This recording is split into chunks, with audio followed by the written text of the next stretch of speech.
Final Wednesday for the month of May. Welcome in. Section 1904. Padres have a day game. SDFC in action a little later this afternoon, 5:30 p.m.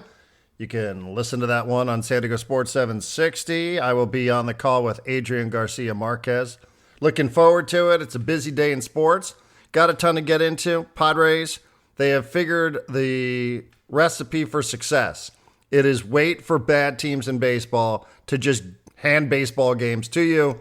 Padres have won 3 straight, 4 out of 5, I want to say, over the last couple of days, dating back to their road trip through Atlanta, and they will be playing by the time most of you will listen to this podcast, so we're not going to get too much into the Padres, but with you here on our Wednesday edition of Section 1904. Have you subscribed yet? You should. Do you want to know what the secret is to why Gavin Sheets is having a resurgent season with the San Diego Padres? Well, our man, Juan Gennaro, has figured it out. So you can get that if you're a subscriber to Section 1904. These podcasts, many of them are on a paywall, so you can, or behind the paywall, I guess would be the right way to say that. So you can find some of this content exclusively by subscribing. It doesn't cost you much. I know we're all beaten over the head with $5 subscription fees, myself included. I have more of them than I have fingers and toes. That being said, we do think it's worth your while to get this delivered to you each and every day, not just the podcast, but also the weekend recap, the front row seat, which is delivered to you each and every day. It saves me so much time not having to go to all these different websites to find the content that we might be discussing here on Section 1904, so we certainly do think it's worth your while. Plus, we get updates on what it is that's happening in our own private lives. John, how is the COVID cabana going at your house in Carlsbad, California? How's everybody doing? The COVID cabana. Let's start with me. I am doing better. I'm on an upward trajectory. I was probably at about 50 to 60% yesterday. I'm probably closer to 70 to 75% healthy today. So that's awesome. Less awesome is that my wife and daughter are now testing positive for COVID, but nice little wrinkle in that for me is I no longer have to isolate. So as of this morning, I am out of my solitary confinement in our guest bedroom. I can roam throughout the house. I went downstairs right before we started recording, made myself some tea instead of texting someone to bring me some tea, and I'm feeling good in that regard. My wife is on a downward trajectory. She's feeling ill today, so that's unfortunate. My daughter is testing positive but feeling no symptoms, so we're keeping her home, but hoping she'll rest. Although she's 7 and she's not feeling ill, so that's only going to last for so long. Wait a second. All right, a couple quick follow-ups there. Sure. You were texting when it was that you felt like you needed a cup of juice or something, cup of tea, glass of orange juice. You were actually texting from one part of the house to the other. And I'm not knocking this. I think I probably did the same because we didn't have overlapping COVID situations. Leah got it first and then I got it second. So I do think that we were isolating from one another because we had it somewhere outside of the window where we feared like we could potentially get it. Well, she got it first. I hadn't had it. So obviously she had to isolate. But then when I got it, I think it was outside of the 6-month window or whatever. So she wanted to isolate as well. So you were texting when it was that you needed something, pathetically texting down to a different part of the house to say, could you please bring me a cup of tea? It's not pathetically. It was luxuriously. I was living the in the lap of luxury. It did feel a little bit like ordering room service. I would text. Here's the thing. I've been on the second floor. My wife and daughter have been living on the first floor, hoping that they wouldn't catch this COVID thing. But they have access to the kitchen. They have access to all of my clothes and pretty much all of my things since my bedroom and my kitchen and most of my life is down on the first floor. So yeah, anytime I would need something, I would send a text to my wife. Hey, can you bring me a change of clothes? I'm going to take a shower. Hey, can you drop off something for lunch? I'm starving. Can you give me a cup of hot tea? My throat hurts. And, within 5 to 10 minutes, this is the system we set up. My guest bedroom has a bathroom attached to it that you can also access from another part of upstairs. So the bathroom became like the pass-through area. Mm-hmm. I would keep it closed off, and they would go in there and drop off something for me, like a cup of hot tea. And then they would text me, be like, tea is ready. And then I would be able to go in there and retrieve the tea from the bathroom. So never did our paths really meet. Occasionally they would pop open the door just to kind of wave hi. But never did our paths truly meet. But they got infected anyway. So what happened with the television situation? What's the television situation in your house? We have an inordinate amount of televisions in this house. Let me see. I have one in the living room. We have one in the guest bedroom.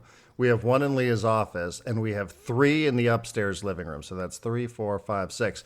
So we were never, as somebody who was still broadcasting when I had COVID in October of 2022, unable to go to that Padres-Dodgers series that really was the highlight for many people in their fandom here in San Diego. I was at least able to continue watching everything. Were you guys at all in conflict when it came to sports viewing? You mentioned that you were watching Andor, but is your TV situation satisfactory when people have to isolate in the house? Absolutely not. Actually, I thought this was like obvious and obnoxious, so I didn't bring it up yesterday, but I almost wanted to. We do not have a television in our guest room. We have 5 TVs in our house. None of them are in the guest room.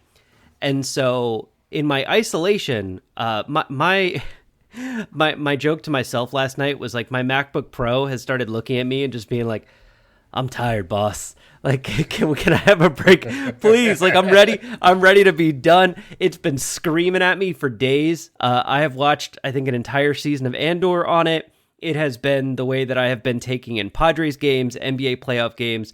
But it has also made it very, very difficult for me to watch more than one thing at a time. So, like, I missed the whole Stephen Kolek first inning last night because I was busy watching the Knicks-Pacers game. So that part has been frustrating. Exciting to get back to my first floor television situation where there's like one in the kitchen, one in the dining room, one in the garage, one in my bedroom. Like that's much more suitable for watching a bunch of sports. Yeah, well, now you are free. You are free to move about the house. Freedom! So good luck to you. You do have a little bit of freedom as well. Well, I am sad. I hope everything is going okay. Humor's just sort of my default setting here. So hopefully Rebecca doesn't feel too terrible here. And also, are kids in school? Forgive me, I don't know any of this stuff. I know nothing about children. Yes, there is. Like you had to pull a kid out of school. Kids are still in school. It's past Memorial Day. What's the story with that? What the fuck? There's 2 more weeks of school. However, she's already done most of her like standardized testing, and I've already gotten those results back. So like the last 2 weeks of school are kind of fuck around time. Like they're doing a project. She's got to make a fake company where she sells a product. She had to come up with a product, a name, How about a podcast? Could she sell a podcast? You know what? She should have tried, but instead she's decided to make... Well, no, it needed to be made out of paper. I don't know if you can make a podcast out of paper, although Lord knows I've tried. So she's making bags, these stylized bags for the next 2 weeks. So like we even... when I called this morning and said she was going to be absent, my wife reached out to her teacher and said, hey, she's staying home. She's COVID positive. What can she work on? And her teacher's like, the same project we're working on for the next 2 weeks. Like it's not that big of a deal. And does that raise alarm bells? Again, forgive me for not knowing this sort of stuff. I was patient 0 at my grammar school with chicken pox. I was the first one that had the chicken pox. I got the rest of the school infected with the chicken pox. So I was literally patient 0 when it came to chicken pox at my grammar school. I don't know what kind of alarm bells are set off in 2025, in May of 2025, when it comes to COVID and children in schools. I mean, wasn't that long ago that it felt like a really big deal? Is it I don't know either. Or? No one seems to be reacting in any sort of big way. Like I said yesterday, I tried to like hit the exposure notification thing on my iPhone. They don't even do that anymore. The school didn't really ask for like what type of illness. They were just like, oh, she's ill? Yeah, keep her home. And, my wife told my daughter's teacher thinking that she was going to freak out. What do you mean? She was here yesterday. Oh, my God, we got to... And the teacher was like, yeah, everyone's got COVID. It happens. So, no, I think schools have gotten to a point where they're like, hey, by this point, like, most people are even the kids are vaccinated. They're boosted. That's why, like, this has been pretty painless for me, and I imagine it'll be fairly painless for my wife. Just, a day of feeling really ill and then just kind of a cold for a few days after. And I attribute that entirely to staying up to date on my COVID vaccines and my boosters and all of that. And yeah, I think the schools have kind of realized that that's their best bet as well. All right. Well, I did go out and I did interview Anders Dreyer yesterday. And then as a bonus, because Warren Barton was unavailable on Tuesday out there at Saquon, I also interviewed Mike Ivaras. Ooh. So... I'm just saying, just something to pay attention to. Hopefully nothing comes from this, as me and my superior immune system appear to be holding off all of the symptoms that John was spreading not once but twice last week. We sometimes have gone weeks without seeing one another. Of course, last week was the week where I see John twice, on Wednesday for beers and food, and then Friday for a podcast and a couple of beers. Me and my wife were talking about this morning. We were like, how the hell is Darren not sick? And she was like, maybe he's just one of those like people who's carrying it, but he's asymptomatic. And I was like, I don't know. I hope not. I don't know, because we had a bunch of people over. We grilled on Sunday, had some friends over. I finished off the ribs. By the way, do you ever cook ribs on a grill? Yes. And you're a fan? Oh, you don't like ribs? I don't know. I just feel like after 6 hours, this should be one of the best things that I've ever eaten. And I just find myself sometimes not as impressed as I feel I should be, given the level of commitment, especially on a Traeger. Are you confident that you're making a good quality of rib? Well, that's a fair question. Because this I follow the recipe pretty well, and 6 hours is 6 hours on low heat. Now, I did make some adjustments last week with applesauce, or apple juice, not applesauce. That would be disgusting. Apple juice and an aluminum boat to help cook the ribs, to keep them moist. I felt like they were maybe losing a little bit of their moisture. I don't know, man. I don't know. I don't know. There's just certain foods I'm like, I don't know. Is it worth it? Is it worth the payoff? Like stone crab is another one of those. Like, yeah, it tastes good when you get that little piece of crab, but, like, but is it worth it? Getting all the cuts on your fingers and all that sort of stuff. I don't know where I'm at with ribs. Everybody else seemed to enjoy them. My wife seemed to enjoy them. I had the leftovers last night, but I don't know. You like them? It took me years to figure out how to make what I consider to be very good ribs. My father-in-law is a man who was born and bred in Texas, so he takes his meat and his grilling very, very seriously, and he was well known for not just his ribs, but his homemade barbecue sauce. So I had to live up to that standard. It took me years to get there, but I've always loved ribs, and now I love my ribs, so I make them as much as I can. Yeah, I enjoy the process too. And how long does it take usually? About 6 hours. I do the 3-2-1. Yeah. We didn't do the 3-2-1 because we had pork spare ribs, and we went with a different recipe that called for about 4 hours and 15 minutes, 4:30. I cooked them a little bit lower, so ended up going like 5.5. And then I incorporated some of the 3-2-1 method. I don't know. I mean, everybody else seemed to like it. I just was like, I don't know. After 6 hours, I want my socks knocked off from what it is that I'm eating, and I don't feel like that was necessarily the case. But maybe there's work to do. Maybe there's something to aspire to, John. I'm not sure. Well, good luck to you, the fam. Hopefully this is just a short-term inconvenience for you guys. And we touched on it here. We're not going to go deep on the Padres today because, of course, Tatis homers and Merrill homers. And something unusual happens in this game that Stephen Kolek gives up 6 runs in the first inning and ends up winning the baseball game. John did the research on this last night. He and I were texting about how infrequently such a thing happens in Major League Baseball. Hasn't happened in like 20 years. Mark Burley, was it?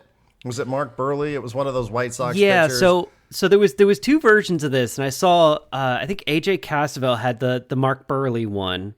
That happened in 2006, but then I think Kevin Acee found one where it was like the only other time it had happened where all 6 runs were earned runs was in like 1999. So either way, it's been a long time. It's been a minute. And if you were at that game last night, you saw something that happens maybe once a century. So good on you. I mean, that is, I think, part of the reason to go to a sporting event is that you might see something that happens so infrequently that literally you send people to the Elias Sports Bureau or to ChatGPT. That's where I went. to try to track this stuff down, right? I mean, you used to have to sit here and like literally go through all of the records and try to find all these obscure little statistics. And now all you do is you just find your AI server of choice and you ask it a question, or ask Grok when the last time it was that it happens on Twitter, and something will spit out an answer in mere moments. What a time to be alive. It's phenomenal. Or it's terrifying and it's awful. I don't know. It's up to you. It could be both. It could be both. And, obviously, some of the stuff we talked about yesterday with Tatis, the slump, and Merrill hadn't homered since off the IL. None of that applies. So, we move on. I will say one of the stories of the game was the second baseman for the Miami Marlins, who was playing in his 19th career Major League Baseball game. His name is Ronny Simon or Simone. John and I think it should be Ronny Simone, but we also checked the pronunciation guide, and it seems to suggest that it's Ronny Simon. I don't know. But, yeah, he makes 3 errors and has a misplay, and he's in tears, and he comes running off the field, and he goes right down the steps and right into the tunnel, and it's a walk I've made a million times in my life. I don't know that we're going to remember this guy's name by the end of the week. John and I have kicked around the idea of doing an end-of-week quiz just to see how stupid the two of us are about like how many sports stories we actually missed. I actually jotted down a couple of questions from last week, and I forgot to do it on Friday. Like who won the PGA Championship, John? Do you remember that? That was like 10 days ago. Who won the PGA Championship, the major golf tournament? It was 2 Sundays ago. Do you remember? Scotty Scheffler? That is correct. Yeah! Good job on you. Who won the Monaco Grand Prix this past weekend? Oh, Jesus. No idea. Yeah, I don't think I know that. That was Lando Norris. Yeah, McLaren having a real good race season. Anyhow, just like very basic sports questions that John and I will kick back and forth to one another. And again, I don't know that we'll remember Ronny Simon's name by the end of the week. I mean, do you feel for the guy? Of course. I mean, if you have just a shred of compassion in your body, how could you not for a player who's 25 years old playing in his 19th career game? Might I suggest, though, that, here's the thing. The Marlins are willing to give you these games. They gave you the game the other night. They gave you the game on Tuesday night. They probably will give the game away again on Wednesday because that's just what the Marlins do. They're not very good. And 2 times in as many nights, the Marlins have been more than willing to tell the Padres, here, take it. All you have to do is just take it. We don't want it. You take it. And there's lots of these dog shit teams around Major League Baseball. So, if you're a halfway decent team, it probably is difficult to go into any sort of prolonged slump, although we have all seen the schedule and what it looks like in June, which we can get to either today or some other time. But maybe this is a player who isn't a Major League Baseball player. And maybe, as compassionate as you could feel as a human being for this guy who had one of the worst nights of his life play out in front of 40,000 people and on television and on the internet, maybe it's also time for the Marlins to say, like, I don't know. Are we putting a major league product out there? Like, is this good? Or are we to blame for what it was that happened out there on the field? I know some of these plays should have been made, whether you're in the big leagues or AAA or AA or single A or wherever. They probably could be made by a college baseball player, if we're being honest, but it's not college baseball. It is the big leagues. And there is a third deck on these ballparks. And there are tens of thousands of people in the stands. And it is Manny Machado and Fernando Tatis Jr. on the other side. I mean, I feel for the guy, I do, but I also wonder, should he be out there? I just don't. The Marlins are hot garbage, and like they're just putting. This isn't like a top prospect, is he? I mean, he's a guy who's bounced around a little bit. He's been with the Cubs. I think he's been with the Diamondbacks. Been around 3 or 4 different teams. I'm not sure.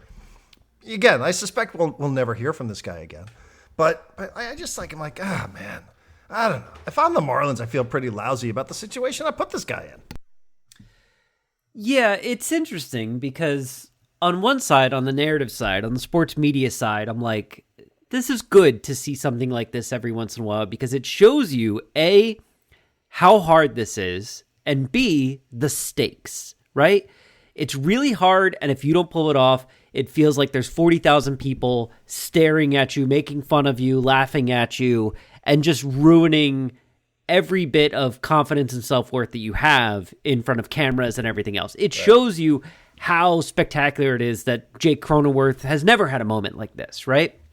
So it's good to have the stakes reminded every now and then. But yeah, the Marlins, they keep coming back to youngest team in baseball, youngest team in baseball, youngest team in baseball. And I was like, I thought the Marlins were building something a couple years ago. Did they just give up on that? Are they just moving on? Like, I don't, this team's not going. Is there ever a plan? Like, do they ever have a plan there? They're not going anywhere. That being said, on questions that we should know the answer to, but we don't. I just looked this up, so I'm not going to pretend like I knew it. Do you know the name of the Marlins manager after watching 2 of these games? No, I mean, I saw what he looked like on television last night because, I saw the clips that were, I was pretty deep in watching Seattle Sounders games, but I did see some of the clips. I know what he looks like. I don't really know what his name is, though. His name is Clayton McCullough or McCullough. Or McCulloch? I don't know. How do you're of Irish descent. How do you pronounce the MCCULLOCH? Ullough. McCulloch? I'm going to guess that's more Scottish than Irish, but I would say Clayton McCullough would be my guess. Clayton McCullough. Do you know what he was before becoming the Marlins manager this year? I do not. He was the first base coach for the LA Dodgers the last few years. Okay. A little bit of a change of pace for him to go from the Dodgers to the Marlins. Mm-hmm. Yeah, I would guess so. Again, and listen, I hope we hear a lot from Ronny Simon. I hope he becomes a great success story. Me too. I hope he goes on to have a wonderful career. I saw Fernando Tatis Jr. postgame say that he was the MVP of the Dominican League or something. Really? Which was news to me for a guy that's bounced around a little bit. You figure he's just a placeholder here. Somebody who's 25 years old who it's like having Tyler Wade out there. I mean, is there a huge difference? I'm not so sure. But it's a guy who's only 19 games, or this is his 19th game. And again, that's why you feel for it, because it is an opportunity. And maybe you need the Marlins of the world to give guys opportunities for players who slip between the cracks. I don't know. Maybe he is that guy. Maybe he's not. I suspect he probably isn't. But, it's not like you can go and look up all the things that he's done in minor league baseball that you would go, oh, yeah, this is a guy who's being given an opportunity. It reminds me a little bit. And this was a million years ago. I don't know. Do you remember the Rick Ankiel story? Do you remember watching Rick Ankiel, his career just completely unravel as a pitcher? It happened during the postseason. I remember where I was when it happened. Yep. And he just couldn't throw the ball anymore. He just could not throw the baseball anymore. And it happened. He was a St. Louis Cardinals pitcher, and he just completely lost his ability to find the plate. And I think he really started unraveling during a postseason game. I think it was a day game.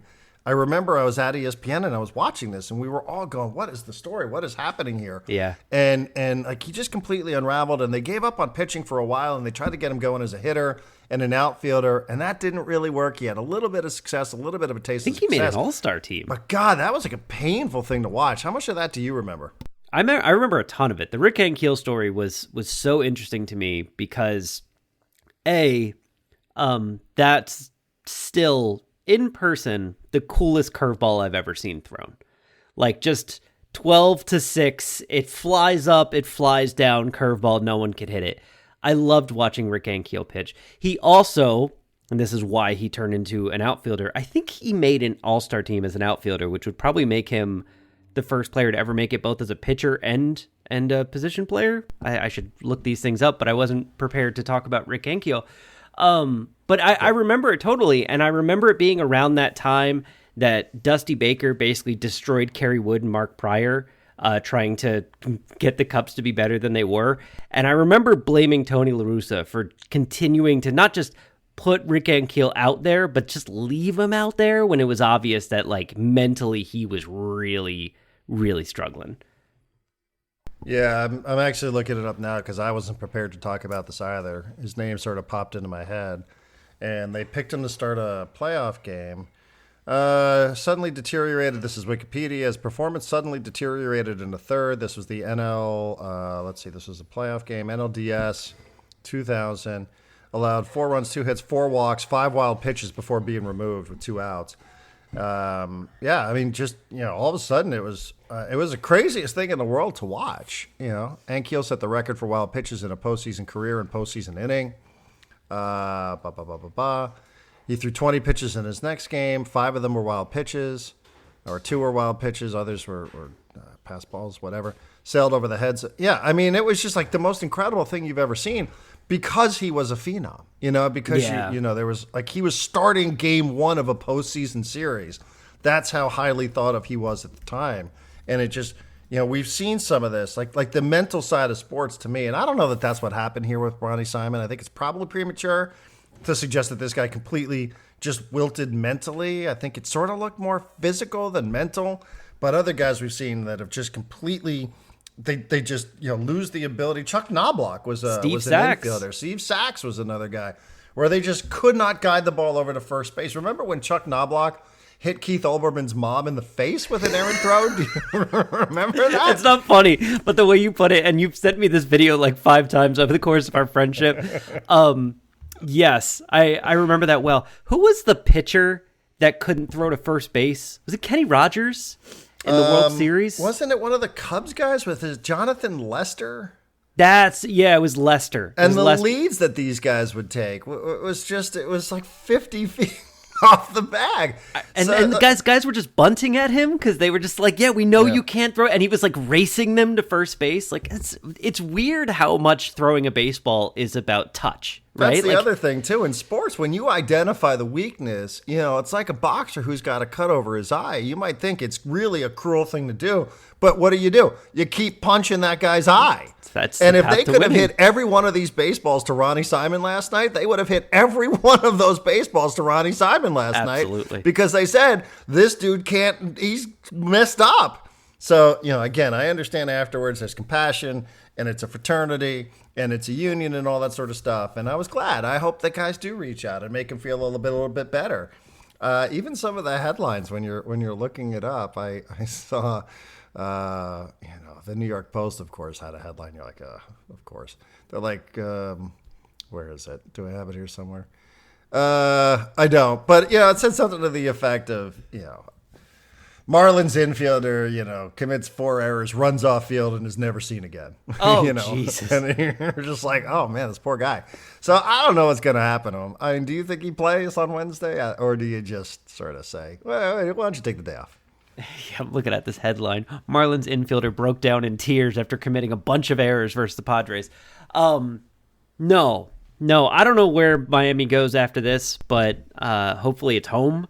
And my guess is he's going to get to enjoy this game from the comfort of the dugout and not be asked to do anything until they can get him in a place where he can forget about what his Tuesday night was like. Yeah, I would say that's probably fair. So anyhow, I wish the guy well. I really do. I mean, I'm a human being that likes to see people overcome hardship in life, and I don't know anything about his backstory. And again, I suspect by Friday we'll completely forget this name. But maybe somewhere down the road it turns out to be a good story for Major League Baseball. It seems to be like the story in Major League Baseball, at least as of today. Tatis, as we said yesterday, hadn't homered in like 3 weeks. Boom, hits a homer. Merrill. So pretty much all I got. And Wednesday afternoon, if the Marlins are more than willing to be good guests and just give the game away again, I suppose the Padres will probably be willing to take the game, and as they should. So good for them. All right. As mentioned, I'm like, my SDFC schedule is, there's a lot going on here. So for starters, we have a game today. We have the midweek show, which we're going to do at 4 o'clock from the iHeart Studios. That's going to be an hour. I mentioned I spoke with Anders Dreyer and Mikey Varas. I also have recorded an interview with Chula Vista's own and Seattle Sounder injured winger Paul Arriola. So that's coming up. Pre-game show. So we have an hour show from 4 to 5. Then we have a pre-game show from 5 to 5:40. Kickoff is at 5:40. Then Adrian and I are doing the halftime, and we're doing the post-game, and we're doing the game. So we got a lot going on here between SDFC and Sounders this afternoon. And then, and good for Adrian Garcia Marquez, that he got tabbed to do this weekend's game between LAFC and Club America. This is the play-in game for the Club World Cup, which has been just completely, made up as they go along. But it's an intense game. It will be an intense game at BMO Stadium in Los Angeles. And Adrian got tabbed for that. So I just found out this morning that I'm doing play-by-play this weekend for SDFC and Austin. So Austin's coming to town with Brandon Vasquez. This will be a repeat. The first ever loss in SDFC history came at Austin. So this will be a rematch here as we're in the middle of a bunch of these rematches, including tonight. So Adrian's doing play-by-play. I don't know if it's in Espanol or Ingles, but he's doing play-by-play for LAFC and Club America. So that's pretty exciting on Saturday night, but it puts me into the number 1 chair, and I think I'm going to be working with Warren Barton. I'm not 100% sure on that. So my week is suddenly, John, just like your week, how you didn't exactly think this is the way your week was going to go. This isn't exactly how I thought my week was going to go. But 3 games in 8 days is a lot for players, and I don't mind telling you, it's kind of a lot for broadcasters, too. I try to get as much information to Seattle as I can. Seattle hasn't lost at home. Seattle's dealing with some injuries. Seattle's playing in the Club World Cup. It was suggested to me yesterday that there's an expectation they might be rotating heavily at home on a Wednesday night. I'm not sure. I can tell you that the injury list for SDFC is as large as it's been all year. Marcus Ingvartson, I don't think is going to play. He's been ruled out, as a matter of fact. But Willie Camado's not going to play. Remember, he had to be helped off the field against LA Galaxy. Ima Boateng is out again. Hamadi Diop is out again. And there's one other player who is out. Who is it?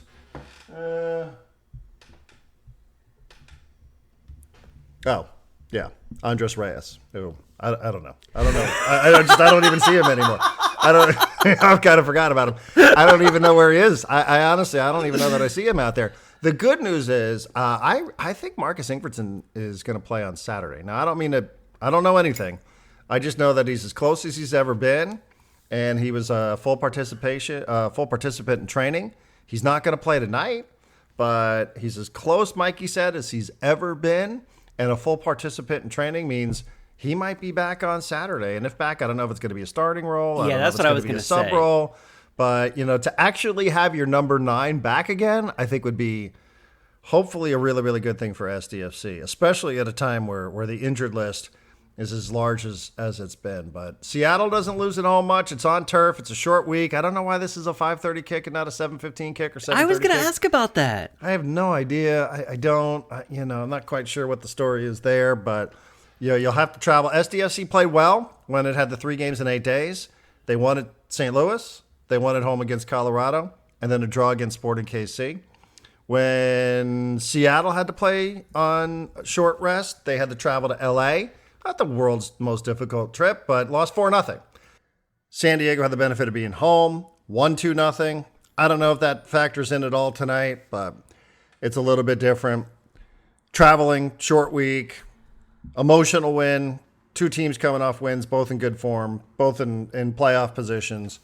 Not really sure what to expect. I know it didn't go well for SDFC on the carpet last time when they played at Charlotte. Maybe a little bit better at Seattle. I don't know. But I do like Seattle. I've always liked Seattle. I think there's an aura to these Seattle Sounders that not every MLS club can claim. They were one of the teams filling an NFL stadium with 50, 60,000 fans.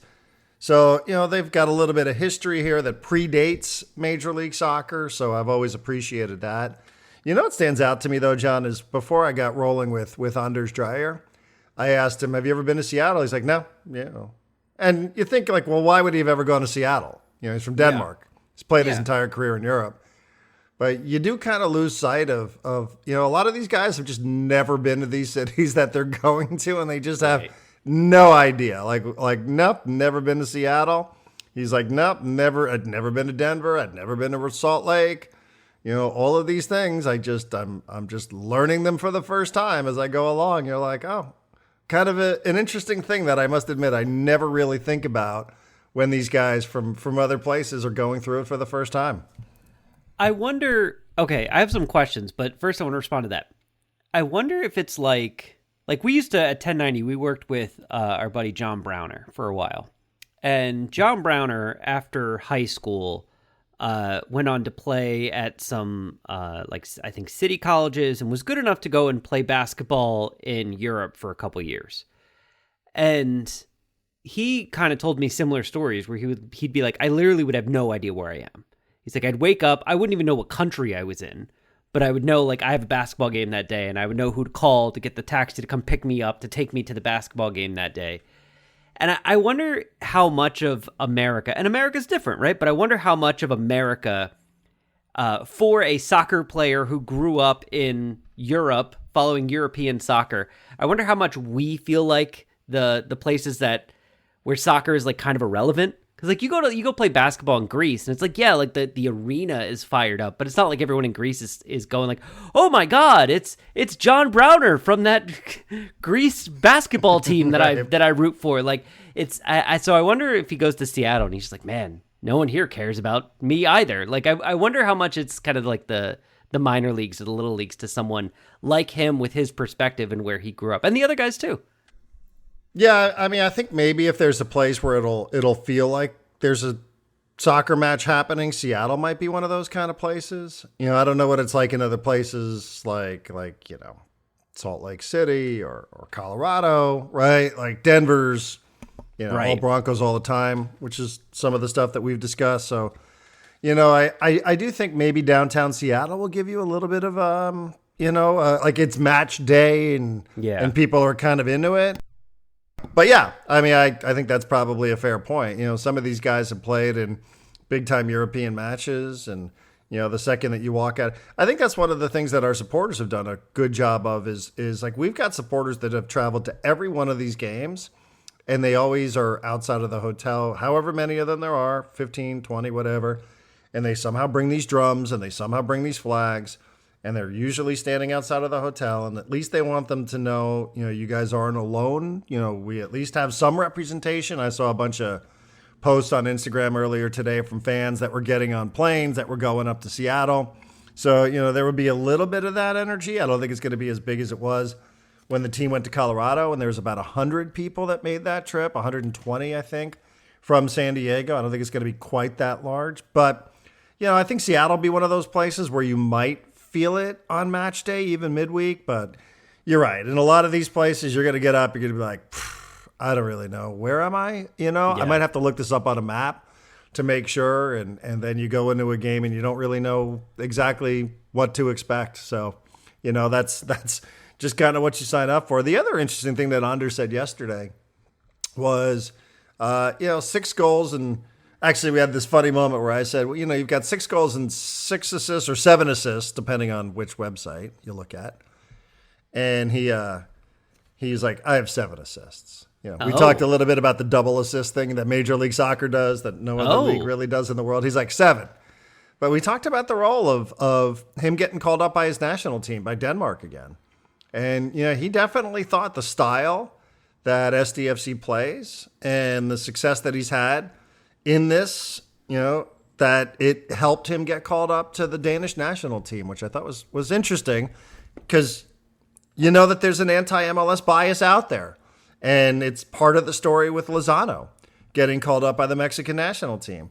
Oftentimes, Mexican players are punished. It's perceived that they're punished if they choose Major League Soccer over Liga MX. So for him to get called up for his 71st potential cap with the Mexican national team is a story because, MLS and going to MLS has not necessarily worked in favor of the Mexican players over the years. But in this case, I think the way Chucky's played, it certainly seemingly has helped him get back into the good graces of the national team and his head coach. So, whether they deserve SDFC a ton of credit for these guys getting called up, I'm not sure. Patty McNary's been called up 73 times. But, the way Luca has played, De La Torre, the way that Chucky has played, and the way Anders Dreyer has played, as a result of the system, I think it's fair to say that SDFC helped get these guys back with their national teams. They had to do it. They had to play the way they had to play.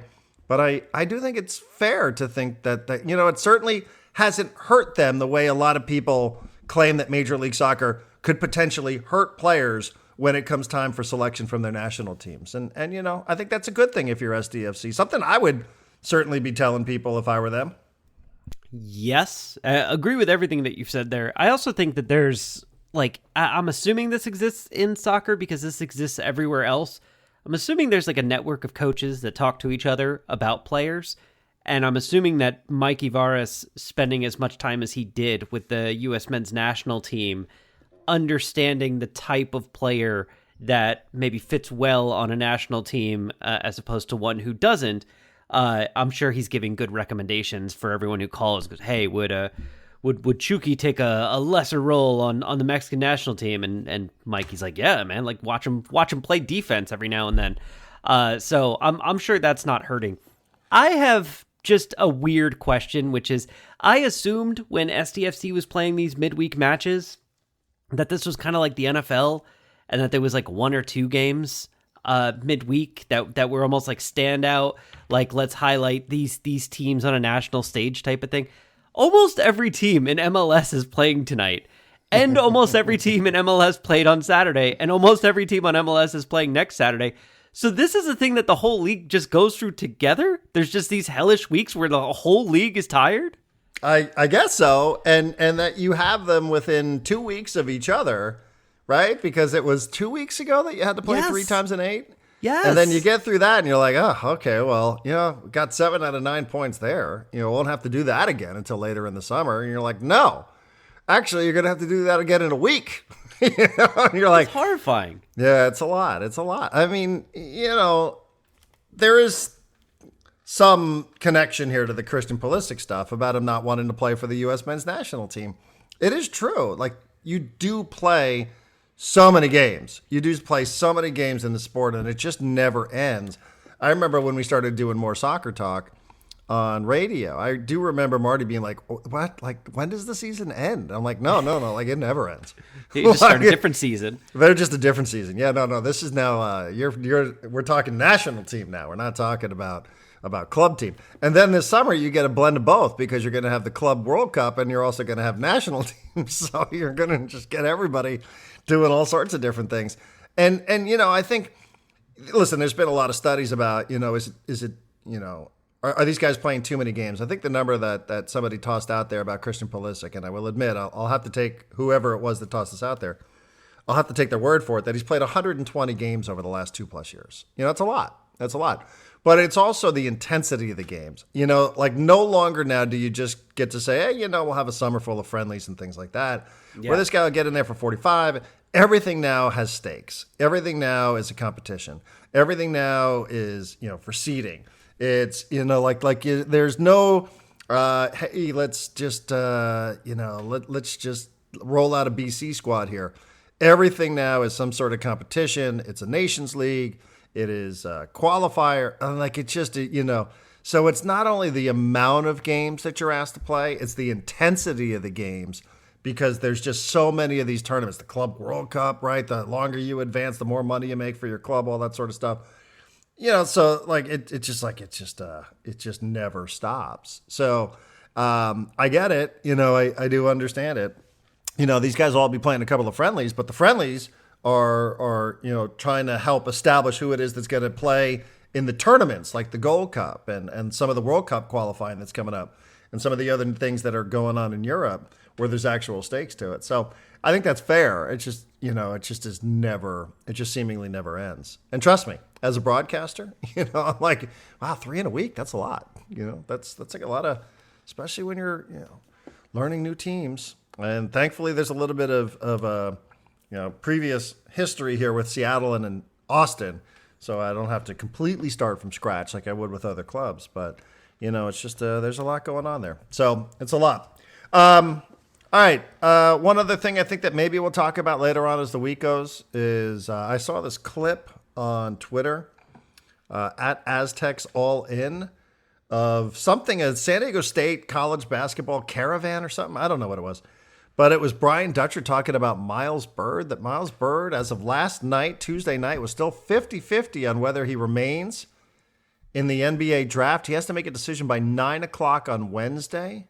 So I have no idea. But according to the head coach who was caught on camera, and I shouldn't say caught like this wasn't an ambush, but who did say publicly into a microphone, he thought it was 50-50 that Miles Byrd would either go to the NBA or return to San Diego State, John. That I was trying to think because we were talking earlier in the week kind of off air about what's going on with college sports and specifically college football and how it all ties into money and money that's being paid to players that wasn't being paid to players at any previously. And I wondered if like Texas had a player that they were like, hey, with this guy we're a championship contender and without him we're probably not. Like, they would just go find a booster to throw a bunch of money at this kid to make him come back for another year, right? We're at that stage of college sports now, right? Yeah, I mean, I think, you can make that argument. Although, if you have an opportunity to get drafted, I don't know. I know. Where's Miles Byrd getting drafted? End of the first round, second round? I'm not sure. Well, that's been his whole thing, right? Is he kind of said like, hey, if I'm going to get drafted, especially if I'm going to get drafted in the first round, like I don't want to miss that opportunity.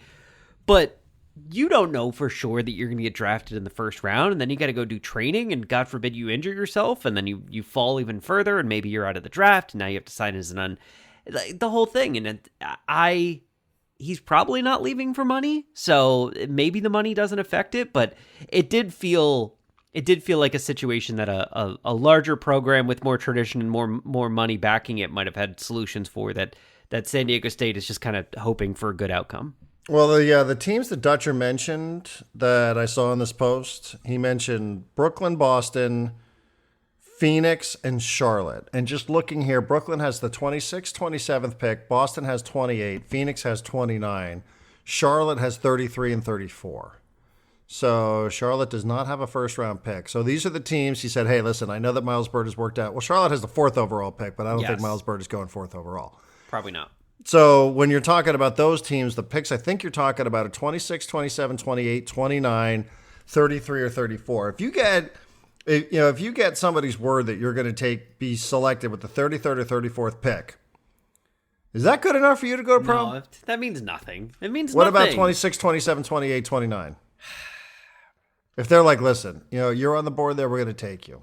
And I know, this is business and things can change. And lots of players have been told we're going to take you. And then you don't get selected.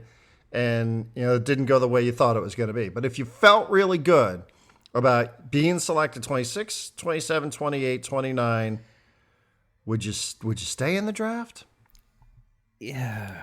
I mean, there's a lot of Brooklyn picks there. I'm looking at this. Brooklyn's got 19, 26, 27, and 36. Yeah, so these are all Knicks picks for some guy named Mikal Bridges.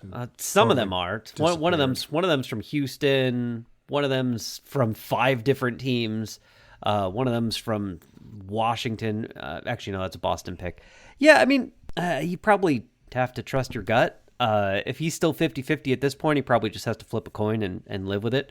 But I don't know. It's not a great sign for SDSU that he's not being talked about as a lottery pick, and yet he's not willing to come back to see if he can make himself better. But if NBA, you're selected in the first round, I don't think anybody would fault a player for going in the first round of a draft. Right, but you're talking about the last 5 picks of the first round. I mean, again, anything can happen. Sure. But, if you feel good about being a first-round draft pick, I hold no grudge for anybody that decides this is what I want to go ahead and do. No, now, when you get into that second round, and we've seen some players from San Diego State who haven't been selected in the second round, and you're like, well, what was going on there? And there's also the human element of advice. This kid has spent his entire life waiting to get to the NBA. And if it's hey, you can be a late first rounder this year, or maybe you can go back and work on your game and be a mid first rounder next year. And it's well, why don't I just get to the NBA? It's been my dream. Let me just accomplish my dream and work on it from there. Not every player has to be exactly what you thought they were when they were drafted. Some of them can work their way up the depth chart. Right, and there's been good success stories from players that have been selected into the 20s. There's been good stories from players that haven't been selected at all. So, the best basketball player on earth was taken in the second round during a Taco Bell commercial. So, yeah. Yeah, Draymond Green has worked out a potential Hall of Fame career out of being selected in the second round. Yep. As well. So, 50-50, well, that was according to the head coach as of Tuesday night. So, I'm sure a lot of Aztec fans on the edges of their seats waiting to find out if there will be some sort of announcement here that will make them happy. I'd be happy for a player if he got selected in the first round. I can't, even in the era of NIL, I don't know that I could feel disappointed with a player's decision if that's in fact what he wanted to do. Now, if it's Brooklyn, that's something different. I mean, God, I'd rather go back to San Diego State, but. No belief in my Nets? Oh, now that you're Nets? Are you excited for an Oklahoma City and Indiana Pacers NBA Finals? Honestly, yes. I'm very excited for that. The basketball is going to be incredibly good. I don't disagree with you. I don't. And yes, maybe there's one more Western Conference over. We agree? I hate to do this to you, Darren, but I think they're both over. Yeah. Oh, I do too.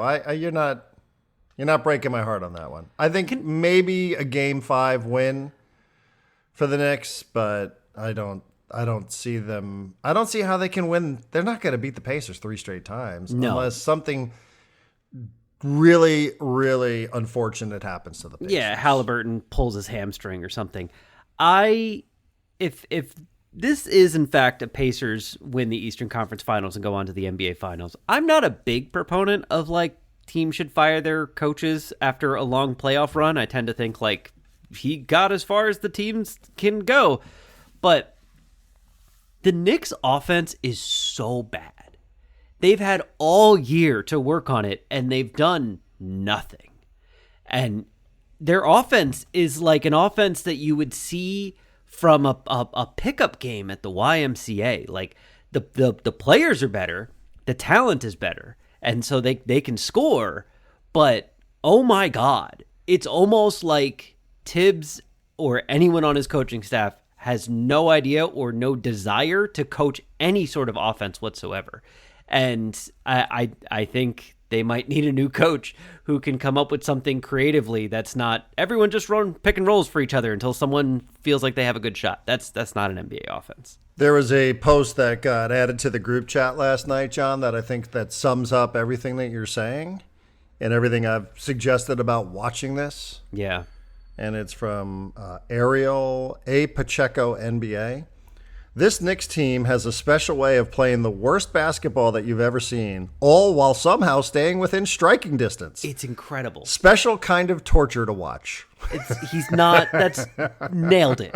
It's like I couldn't have said that. However many times I've tried to explain the experience of watching the Knicks, I cannot say it any better than that. It is a special kind of torture to watch, and we have watched a lot of it. I don't know that my expectations. I will say about midway through the fourth quarter in game one, my expectations started to rise just a little bit, but then we were very cruelly brought back down to earth about what the reality is of being a fan of this team. And you know, that's where I think the series ultimately was decided. The Knicks look tired. They look slow.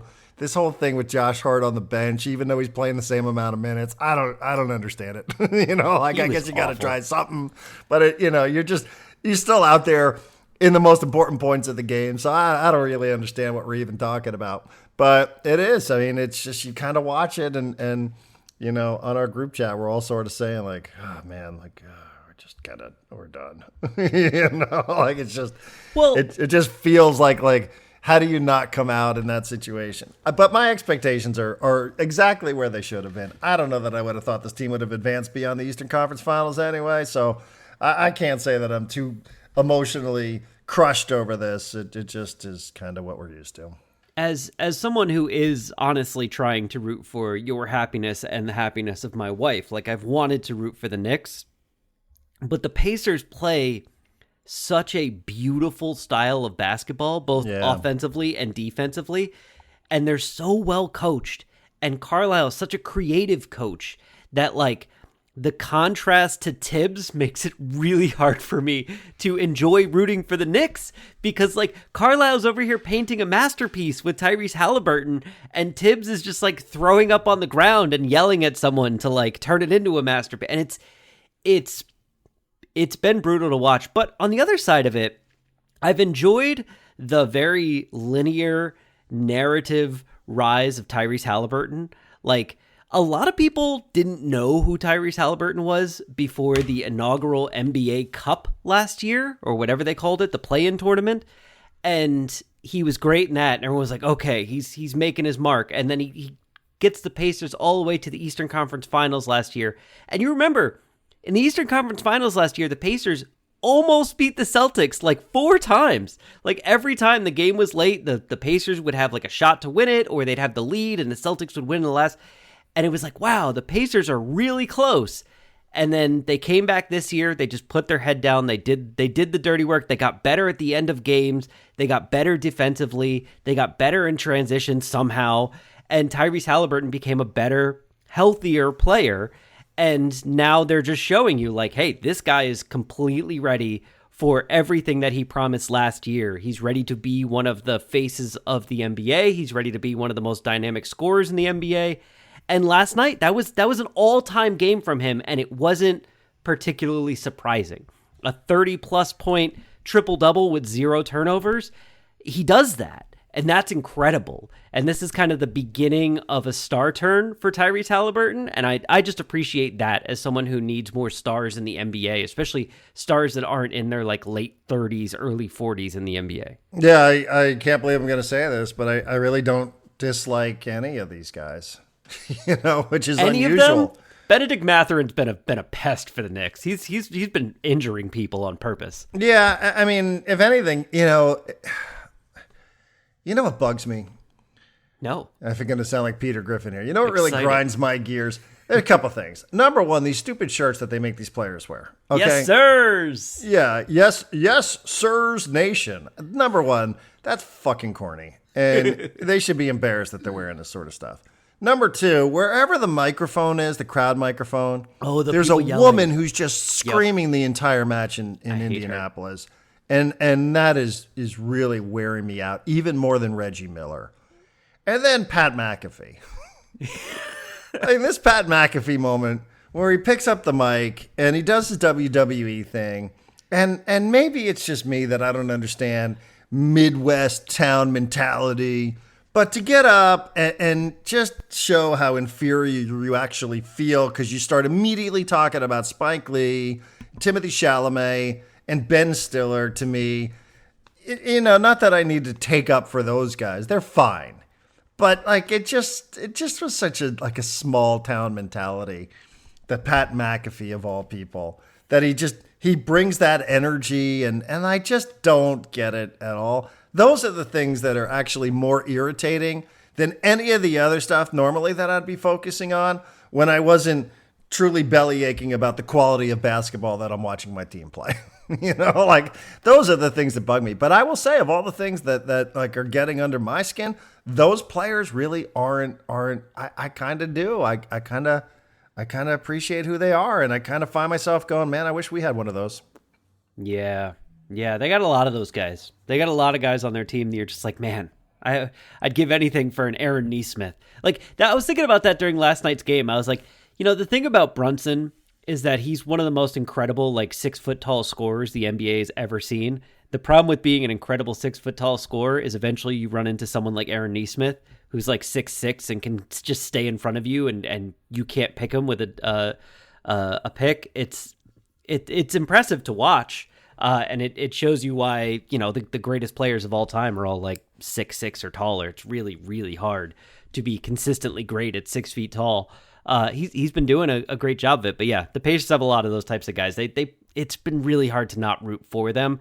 If it does end up being them versus Thunder, I think I'm going to have to root for the Pacers, just because I've been trying so hard to root against them, and it's been difficult. It would be nice to root for them and it not be difficult. Yeah, it puts me in the position of the mentality. Do you want to lose to the eventual champions because it makes you feel better, right? It sort of helps validate losing in the postseason. Well, what do I want me to do? They won a championship.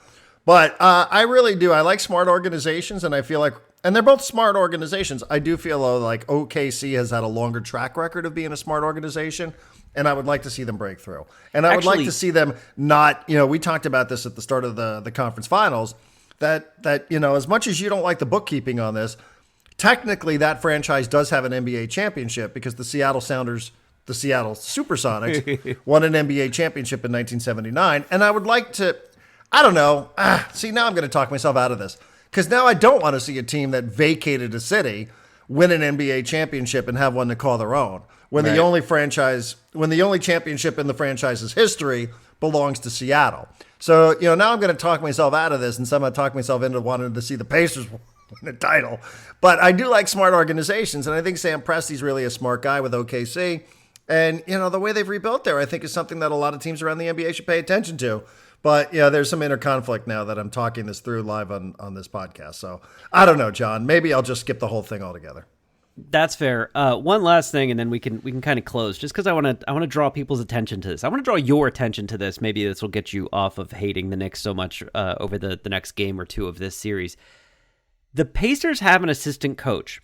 Rick Carlisle brought this coach with him when he went from the Mavericks to the Pacers. Now he resigned as Mavericks head coach. There was some writing on the wall, but he still kind of surprisingly resigned from the Mavericks and then got hired by the Pacers a couple days later. And as far as I know, the only person that Rick brought with him is a woman named Jenny Busek. And Jenny Busek was with him for a lot of his years at Dallas as an assistant coach.